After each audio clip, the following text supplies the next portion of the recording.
ಆತ್ಮೀಯ ಬಂಧುಗಳೇ, ಶ್ರೀಮದ್ ಭಗವದ್ಗೀತೆ ತತ್ವ ವಿವೇಚನಿ ಟೀಕಾ ಅಧ್ಯಾಯ 5 ಕರ್ಮ ಸನ್ಯಾಸ ಯೋಗ. ಇದರಿಂದ ನಾವು 29ನೇ ಶ್ಲೋಕವನ್ನು ತಿಳ್ಕೊಳ್ತಾ ಇದ್ವಿ. ಯಜ್ಞ ಮತ್ತು ತಪಸ್ಸುಗಳಿಂದ ಏನು ತಿಳ್ಕೋಬೇಕೋ ತಿಳ್ಕೊಂಡ್ವಿ. ಆಮೇಲೆ ಭಗವಂತ ಅವುಗಳ ಭೋಕ್ತಾರ ಹೇಗೆ ಅನ್ನೋದು ಕೂಡ ತಿಳ್ಕೊಂಡ್ವಿ. ಅವನನ್ನು ಭೋಕ್ತ ಅಂತ ತಿಳ್ಕೊಳ್ಳೋದ್ರಿಂದ ಮನುಷ್ಯನಿಗೆ ಶಾಂತಿ ಹೇಗೆ ಸಿಗುತ್ತೆ ಅನ್ನೋದ್ರ ಬಗ್ಗೆ ಈಗ ತಿಳ್ಕೊಳ್ತಾ ಇದ್ದೀವಿ. ಈಗ ನೋಡಿ, ಮನುಷ್ಯ ಯಾರನ್ನಾದರೂ ಈ ವ್ಯಕ್ತಿ ಶ್ರೇಷ್ಠ ಅಥವಾ ಇವನು ಗೌರವಕ್ಕೆ ಪಾತ್ರನಾಗಿರುವಂಥವನು ಅಂತ ತಿಳ್ಕೊಳ್ತಾರೋ, ಅಥವಾ ನಮಗೆ ಯಾರಲ್ಲಿ ಶ್ರದ್ಧೆ ಭಕ್ತಿ ಇರುತ್ತೋ, ಅವ್ರ ಬಗ್ಗೆ ನಮಗೆ ಪ್ರೀತಿ ವಿಶ್ವಾಸ ಇರುತ್ತೋ ಅಂಥವರಿಗೆ ನಾವೇನಾದರೂ ಸೇವೆ ಮಾಡಬೇಕಾದ್ರೆ ಬೇಜಾರು ಮಾಡ್ಕೊಳ್ತೀವ? ಇಲ್ಲ. ಒಬ್ಬ ಹೆಂಡತಿ ಗಂಡನಿಗೆ ಸೇವೆ ಮಾಡಬೇಕಾದ್ರೆ ಬೇಜಾರು ಮಾಡ್ಕೊಳ್ತಾಳ? ಇಲ್ಲ. ಪ್ರೀತಿ ಪಾತ್ರನಾದಂತಹ ಗಂಡ ಇರಬೇಕು. ಆಮೇಲೆ ಒಬ್ಬ ತಾಯಿ ಮಗನ ಸೇವೆ ಮಾಡೋದಕ್ಕೆ ಯಾವತ್ತೂ ಹಿಂಜರಿಯೋದಿಲ್ಲ ಮತ್ತು ಅವಳಿಗೆ ಬೇಸರ ಆಗೋದಿಲ್ಲ. ಮತ್ತು ಒಬ್ಬ ಶಿಷ್ಯ ಗುರುವನ್ನ ಸೇವಿಸಬೇಕಾದ್ರೂ ಕೂಡ ಅವನು ಹಿಂದೆ ಸರಿಯೋದಿಲ್ಲ. ಯಾಕೆಂದರೆ ಅವನಿಗಲ್ಲಿ ಗೌರವ ಇರುತ್ತೆ, ಪ್ರೀತಿ ಇರುತ್ತೆ, ಮತ್ತು ಅವರಲ್ಲಿ ಒಂದು ಶ್ರದ್ಧೆ ಭಕ್ತಿ ಇರೋದ್ರಿಂದ ಅವರನ್ನು ಸೇವಿಸಬೇಕು ಅಂತ ನಮಗೆ ಆಸೆ ಇರುತ್ತೆ. ಇಂಥವರ ಸೇವೆಯನ್ನು ಎಷ್ಟು ಮಾಡಿದ್ರೂ ಕೂಡ ನಮ್ಮ ಮನಸ್ಸಿಗೆ ತೃಪ್ತಿ ಆಗೋದಿಲ್ಲ. ನಾನು ಸೇವೆ ಮಾಡ್ತಾ ಇದ್ದೀನಿ ಅನ್ನುವಂಥ ಒಂದು ಅಹಂಕಾರ ಭಾವನೂ ಇರೋದಿಲ್ಲ, ಮತ್ತು ಅವ್ರಿಗೇನೋ ಉಪಕಾರ ಮಾಡ್ತಾ ಇದ್ದೀನಿ ಅಂತ ಕೂಡ ತಿಳ್ಕೊಳ್ಳೋದಿಲ್ಲ. ಆದರೆ ಇಂಥ ಸೇವೆ ಅವಕಾಶ ನನಗೆ ಸಿಕ್ತಲ್ಲ, ಇದು ನನ್ನ ಸೌಭಾಗ್ಯ ಅಂತ ತಿಳ್ಕೊಳ್ತೀವಿ. ಯಾರು ಗುರುಗಳಾಗಿರ್ತಾರೋ ಅಥವಾ ನಮಗೇನಾದರೂ ಒಂದು ಸನ್ಮಾರ್ಗವನ್ನು ತೋರಿಸುವಂಥವ್ರು, ನಮಗೆ ಒಳ್ಳೆ ಒಂದು ಉಪದೇಶಗಳನ್ನು ಅಥವಾ ನಾವು ಜೀವನದಲ್ಲಿ ಹೇಗಿರಬೇಕು ಅಂತ ಮಾರ್ಗದರ್ಶನ ಮಾಡ್ತಾರಲ್ಲ, ಅಂಥವರ ಸೇವೆ ಅಂತೂ ನಾವು ಮಾಡ್ತಾ ಇರಬೇಕಾದ್ರೆ ನಮ್ಮ ಮನಸ್ಸಲ್ಲಿ ಎಷ್ಟು ಆನಂದ, ಎಷ್ಟು ಶಾಂತಿ ಇರುತ್ತೆ ಅಂತಂದರೆ ಇನ್ನೂ ಮಾಡಬೇಕು ಅಂತ ನಮಗೆ ಅನ್ನಿಸ್ತಾ ಇರುತ್ತೆ. ಇವ್ರಿಗೆ ಎಷ್ಟು ಸೇವೆ ಮಾಡಿದ್ರೂ ಸಾಕಾಗ್ತಾನೆ ಇಲ್ವಲ್ಲ, ನನ್ನ ಮನಸ್ಸಿಗೆ ಸಮಾಧಾನನೇ ಆಗ್ತಿಲ್ಲ ಅನ್ನೋಷ್ಟು, ಅಂದರೆ ನಾವು ಇನ್ನೂ ಒಳ್ಳೊಳ್ಳೆ ರೀತಿಯಲ್ಲಿ ನಾವು ಅದನ್ನು ಮಾಡಬೇಕು ಅಂತ ಇಷ್ಟ ಆಗುತ್ತೆ ನಮಗೆ. ಆದರೆ ಅಲ್ಲಿ ಯಾವತ್ತೂ ಅಹಂಕಾರ ಬರೋದಿಲ್ಲ. ಅದ್ರ ಬದಲಾಗಿ ಇವ್ರಿಗೆ ಸೇವೆ ಮಾಡುವಂಥ ಭಾಗ್ಯ ನನಗೆ ಸಿಕ್ಕಿದೆಯಲ್ಲ, ಅದು ನನ್ನ ಸೌಭಾಗ್ಯ ಅಂತ ತಿಳ್ಕೊಳ್ತಾರೆ.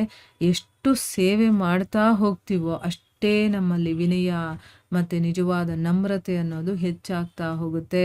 ಅವರಲ್ಲಿ ಉಪಕಾರದ ಭಾವ ದೂರನೇ ಇರಲಿ, ಅವರಿಗೆ ಹೆಜ್ಜೆ ಹೆಜ್ಜೆಗೂ ಕೂಡ ನಾವು ಈ ಒಂದು ಸೌಭಾಗ್ಯದಿಂದ ಎಲ್ಲಿ ವಂಚಿತರಾಗ್ಬಿಡ್ತೀವೋ ಅನ್ನೋಂಥ ಭಯ ಇರುತ್ತೆ. ಅಯ್ಯೋ, ನಮ್ಮ ಸೇವೆ ಸಿಕ್ಕಿದೆ, ಆದರೆ ಇದೆಲ್ಲಿ ದೂರ ಆಗ್ಬಿಡುತ್ತೋ ಅಂತಿರುತ್ತೆ. ಅಂದರೆ ಅವರಿಗೆ ತಮ್ಮ ಚಿತ್ತದಲ್ಲಿ ಅಪೂರ್ವವಾದಂತಹ ಶಾಂತಿಯ ಅನುಭವವಾಗ್ತಾ ಇರುತ್ತೆ. ಅದಕ್ಕೋಸ್ಕರ ಅವ್ರು ಹಾಗೆ ಮಾಡ್ತಾರೆ. ಈಗ ನೋಡಿ, ನಮಗೆ ಯಾರಿಗಾದರೂ ನಮ್ಮ ಗುರುಗಳು ಅಥವಾ ನಮಗೇನಾದರೂ ಒಂದು ಮಾರ್ಗದರ್ಶನ ನೀಡ್ತಾರಲ್ಲ, ಅಂಥವರ ಸೇವೆಯನ್ನು ಮಾಡ್ತಾ ಇರಬೇಕಾದ್ರೆ ನಮಗೇನೋ ಒಂದು ಮನಸ್ಸಲ್ಲಿ ಆನಂದ ತೃಪ್ತಿ ಅನ್ನೋದು ಇರುತ್ತೆ.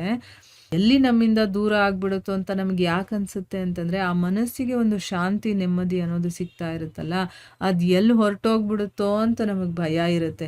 ಅದಕ್ಕೋಸ್ಕರ ನಾವು ಅವರು ಸೇವೆ ಇನ್ನೂ ಇರಬೇಕಪ್ಪ, ನನಗೆ ಅದನ್ನು ಮಾಡ್ತಾನೇ ಇರಬೇಕು ಅಂತಂದ್ಬಿಟ್ಟು ಅನಿಸುತ್ತೆ. ಆದರೆ ಈ ಶಾಂತಿ ಅನ್ನೋದು ಅವರನ್ನು ಸೇವೆಯಿಂದ ಹಿಂದೆಗೆದುಕೊಳ್ಳೋದಕ್ಕೆ ಬಿಡೋದಿಲ್ಲ. ಯಾಕೆ ಅಂತಂದರೆ, ಆ ರೀತಿ ಸೇವೆ ಮಾಡ್ತಾ ಇರುವಂಥವರ ಚಿತ್ತದಲ್ಲಿ ನಿರಂತರವಾಗಿ ಆನಂದಾತಿರೇಕದ ಅಲೆಗಳು ಏಳ್ತಾ ಇರುತ್ತೆ. ಮತ್ತು ಅವರು ಆ ಆನಂದ ಸಾಕು ಅಂತ ಅನ್ನಿಸ್ದೆ ಇನ್ನೂ ಹೆಚ್ಚೆಚ್ಚು ಸೇವೆ ಮಾಡೋದಕ್ಕೆ ಅವ್ರು ಇಷ್ಟಪಡ್ತಾರೆ. ಈಗ ಗುರುಗಳು ಮತ್ತು ಮಾರ್ಗದರ್ಶಕರು, ಮಹಾತ್ಮರು, ಇಂಥವರ ಸೇವೆಯನ್ನು ಎಲ್ಲರೂ ಮಾಡಬೇಕು ಅಂತ ಯಾಕೆ ಇಷ್ಟಪಡ್ತಾರೆ ಅನ್ನೋದು ಗೊತ್ತಾಯ್ತಾ? ಅಲ್ಲಿ ನಮ್ಮ ಮನಸ್ಸಿಗೆ ಆನಂದ, ನಮ್ಮ ಮನಸ್ಸಿಗೆ ಶಾಂತಿ, ನೆಮ್ಮದಿ ಇದೆಲ್ಲ ಸಿಗ್ತಾ ಇರುತ್ತೆ. ನಾವು ಈಗ ದೇವಸ್ಥಾನಗಳಲ್ಲಿ ಸೇವೆ ಮಾಡೋಕ್ಕೆ ಹೋದಾಗಲೂ ಅಷ್ಟೇ, ನಿಜವಾಗ್ಲೂ ನಾವು ಮನಸ್ಸಿನಿಂದ ಸೇವೆ ಮಾಡಬೇಕು, ಇನ್ನೇನೂ ಇಲ್ಲದೆ ಹೋಗ್ತೀವಲ್ವ, ಆಗ ನಮ್ಮ ಮನಸ್ಸಲ್ಲಿ ಒಂದು ಆನಂದದ ಅನುಭವ ಆಗುತ್ತೆ. ಅದಕ್ಕೋಸ್ಕರ ನಮಗೆ ಅದು ಮತ್ತೆ ಮತ್ತೆ ಮಾಡಬೇಕು ಅಂತ ಅನ್ನಿಸ್ತಾ ಇರುತ್ತೆ.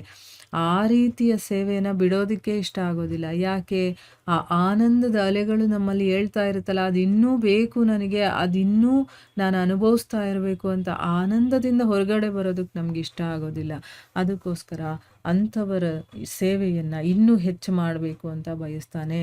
ಯಾವಾಗ ಸಾಂಸಾರಿಕವಾಗಿ ಗೌರವ, ಪ್ರಭಾವ ಮತ್ತು ಪ್ರೀತಿಯಲ್ಲಿ ಸೇವೆ ಇಷ್ಟು ನಿಜವಾದ, ಇಷ್ಟು ಗಾಢವಾದ ಮತ್ತು ಇಷ್ಟು ಶಾಂತಿಪ್ರದವಾಗಿರುತ್ತೋ, ಆಗ ಭಗವಂತನ ಭಕ್ತನಾಗಿರುವಂಥವನು ಎಲ್ಲರ ರೂಪದಲ್ಲಿ ಅಖಿಲ ಜಗತ್ತಿನ ಪರಮಪೂಜ್ಯನು, ದೇವಾದಿದೇವನು, ಶಕ್ತಿವಂತನು, ಪರಮ ಗೌರವ ಮತ್ತು ಅಚಿಂತ್ಯ ಪ್ರಭಾವದ ನಿತ್ಯಧಾಮನು, ತನ್ನ ಪರಮ ಪ್ರಿಯತಮನೂ ಆದಂತಹ ಭಗವಂತನನ್ನು ಗುರುತಿಸಿ ತನ್ನ ವಿಶುದ್ಧ ಅಂತಂದರೆ ಅದರಲ್ಲಿ ಯಾವುದೇ ಒಂದು ಕೆಟ್ಟ ಆಲೋಚನೆಗಳು ಏನೂ ಇರೋದಿಲ್ಲ, ವಿಶೇಷವಾಗಿ ಶುದ್ಧವಾಗಿರುತ್ತಲ್ಲ, ಅಂಥ ಸೇವಾ ವೃತ್ತಿಯಿಂದ ಹೃದಯದ ನಿಜವಾದ ವಿಶ್ವಾಸ ಮತ್ತು ಅವಿರಲ ಪ್ರೇಮವನ್ನು ನಿರಂತರವಾಗಿ ಅವನ ಕಡೆಗೆ ಹರಿತಾ ಇರುವಂತಹ ಪವಿತ್ರ ಮತ್ತು ಸುಧಾಮಯ ಮಧುರ ಪ್ರವಾಹದಲ್ಲಿ ಸಂಪೂರ್ಣವಾಗಿ ಮುಳುಗಿ ಅವನ ಪೂಜೆ ಮಾಡ್ತಾನೋ, ಆಗ ಅವನಿಗೆ ಎಷ್ಟು ಮತ್ತು ಎಂತಹ ಅಲೌಕಿಕ ಆನಂದ ಮತ್ತು ಎಷ್ಟು ಮತ್ತು ಎಂತಹ ಅಪೂರ್ವವಾದಂತಹ ದಿವ್ಯ ಶಾಂತಿ ಸಿಗಬಹುದು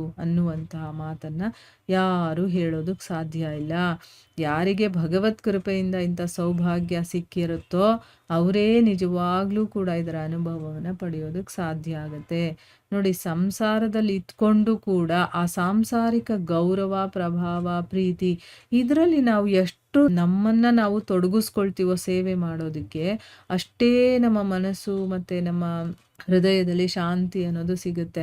ಈಗ ನಾವು ಯಾವ ರೀತಿ ಅದನ್ನು ಮಾಡ್ತೀವಿ ಅದು ತುಂಬ ಇಂಪಾರ್ಟೆಂಟ್ ಆಗುತ್ತೆ.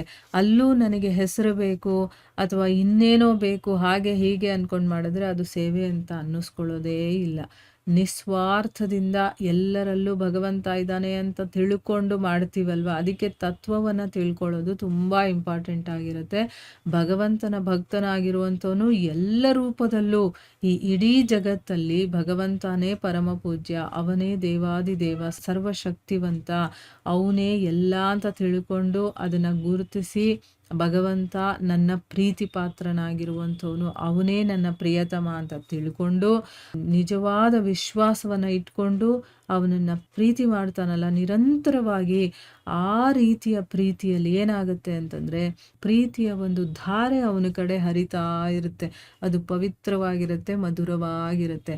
ಆ ಧಾರೆ ಹರಿದಾಗ ಏನಾಗುತ್ತೆ, ಇನ್ನಿನ್ನೂ ಅದರಲ್ಲಿ ಮುಳುಗಿ ಅವನು ಆ ಪ್ರೀತಿಯಲ್ಲಿ ಭಕ್ತಿಯಲ್ಲಿ ಮುಳುಗಿ ಮುಳುಗಿ ಮುಳುಗಿ ಅವನು ಇನ್ನೂ ಪೂಜೆ ಮಾಡಬೇಕು, ಇನ್ನೂ ಸೇವೆ ಮಾಡಬೇಕು ಅಂತ ಅವನು ಯಾರಿಗೆ ಬೇಕಾದರೂ ಅವನು ಸೇವೆ ಮಾಡ್ತಾ ಇರ್ತಾನೆ. ಯಾಕೆ, ಎಲ್ಲ ಕಡೆ ಅವನಿಗೆ ಭಗವಂತನೇ ಕಾಣಿಸ್ತಾ ಇರೋದ್ರಿಂದ ಅವನು ಏನು ಮಾಡಿದ್ರೂ ಭಗವಂತನಿಗೆ ಮಾಡ್ತಾ ಇದ್ದೀನಿ ಅನ್ನುವಂಥ ಒಂದು ಮನಸ್ಥಿತಿಯಲ್ಲಿರೋದ್ರಿಂದ ಆಗ ಅವನಿಗೆ ಅಲೌಕಿಕವಾದಂಥ ಆನಂದ ಸಿಗ್ತಾ ಇರುತ್ತೆ. ಮತ್ತೆ ಅವನಿಗೆ ಶಾಂತಿ ಅನ್ನೋದು ಸಿಗ್ತಾ ಇರುತ್ತಲ್ಲ, ಅಂದರೆ ಅಪೂರ್ವವಾದಂತಹ ದಿವ್ಯ ಶಾಂತಿ, ಅದು ಎಷ್ಟಿದೆ ಹೆಂಗಿದೆ ಅನ್ನೋದನ್ನ ಯಾರು ಹೇಳೋಕ್ಕಾಗಲ್ಲ.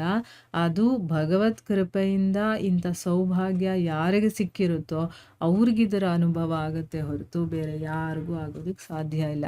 ಯಾಕೆ ಸೇವೆಗೆ ಅಷ್ಟು ಇಂಪಾರ್ಟೆನ್ಸ್ ಕೊಡ್ತಾರೆ ಅನ್ನೋದು ಈಗ ನಮಗೆ ಗೊತ್ತಾಗ್ತಾ ಇದೆಯಾ? ಆದರೆ ತತ್ವದಿಂದ ತಿಳ್ಕೊಂಡು ಎಲ್ಲವೂ ಭಗವಂತನೇ ಅಂತ ತಿಳ್ಕೊಂಡಾಗ ನಮಗೆ ಈ ನಿಜವಾದ ಆನಂದ ಮತ್ತು ಆ ಶಾಂತಿಯ ಅನುಭವ ಆಗೋದು. ಸುಮ್ಮನೆ ನಾವೇನೋ ಒಂದು ಮನಸ್ಸಲ್ಲಿ ಕಾಟಾಚಾರಕ್ಕೆ ಇವ್ರಿಗೆ ಸೇವೆ ಮಾಡಿದ್ರೆ ನನಗೇನೋ ಸಿಗುತ್ತೆ, ಅಲ್ಲೂ ಕೂಡ ಸ್ವಾರ್ಥ ಇಟ್ಕೊಂಡು ಮಾಡಿದ್ರೆ ಸಿಗೋದಿಲ್ಲ. ಭಗವಂತನನ್ನು ನಾವು ನೋಡಬೇಕು, ಭಗವಂತ ನಮಗೆ ಕಾಣಿಸ್ಬೇಕು ನಮ್ಮ ದೃಷ್ಟಿಗಳಿಗೆ, ಆಗ ನಮಗೆ ಇಂಥ ಅನುಭವ ಆಗುತ್ತೆ. ಅದು ಗೊತ್ತಾಗಬೇಕಲ್ಲ ನಮಗೆ, ಫಸ್ಟು ಎಲ್ಲ ಕಡೆ ಭಗವಂತನೇ ಇದ್ದಾನೆ ಅನ್ನೋದು ನಮ್ಮ ಅರಿವಿಗೆ ಬರಬೇಕು, ನಮ್ಮ ಅನುಭವಕ್ಕೂ ಬರಬೇಕು, ಆಗ ನಮಗೆ ಇದರ ಅನುಭವ ಆಗುತ್ತೆ ಅಂತ ಹೇಳ್ತಾ ಇಲ್ಲಿಗೆ ನಾವು ನಿಲ್ಲಿಸೋಣ. ಹರೇ ಕೃಷ್ಣ.